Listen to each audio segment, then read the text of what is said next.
Jadi saya sebagai selaku petugas pajak ingin ditanyakan beberapa pertanyaan mengenai bisnis impor beras Anda. Jadi apakah Anda telah mengajukan dokumen impor beras Anda sesuai dengan persyaratan pajak yang berlaku?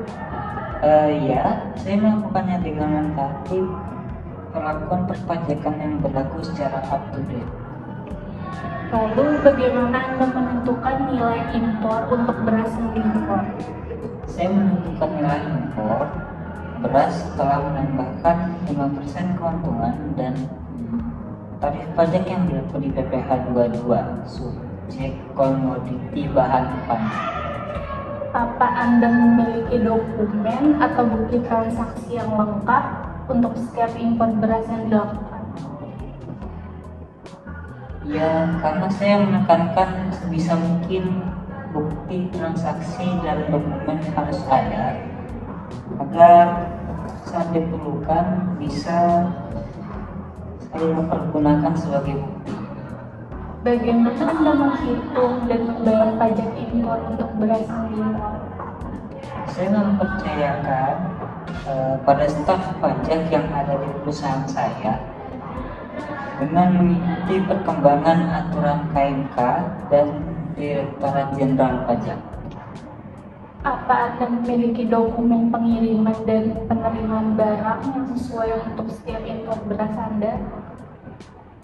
Ya, dokumen yang saya punya cukup lengkap, namun ada beberapa dokumen yang rusak akibat musibah banjir.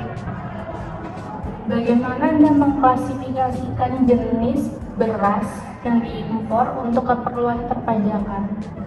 Jenis beras yang saya gunakan yakni beras alami tanpa bahan pengawet, serta beras rendah kalori yang kami produksi.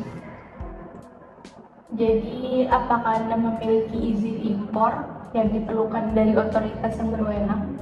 Ya, saya memiliki identitas importir, jadi untuk biaya impor sudah menyesuaikan tarif yang berlaku saat ini. Bagaimana Anda mengelola dan melaporkan kewajiban pajak impor Anda secara tepat waktu? Saya melakukan jadwal pelaporan hasil penjualan dan produksi secara bersamaan di setiap 6 bulan sekali dan menggunakan pencatatan perpetual. Saya juga memastikan bahwa semua yang dikerjakan oleh staf saya di bagian gudang juga sudah kondusif. Jadi, apakah Anda memahami dan mematuhi semua ketentuan pajak impor yang berlaku untuk beras? Ya, saya memahami perihal batas impor beras, tarif yang berlaku, dan juga tata cara pengemasan impor beras tersebut ke wilayah tetangga seperti Malaysia, Singapura, dan Cina. Lalu, bagaimana Anda mengelola proses audit dan verifikasi pajak impor terkait dengan impor beras?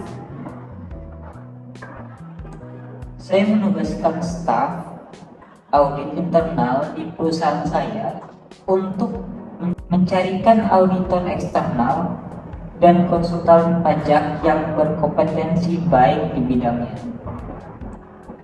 Baik, terima kasih untuk waktunya. Sama-sama, terima kasih.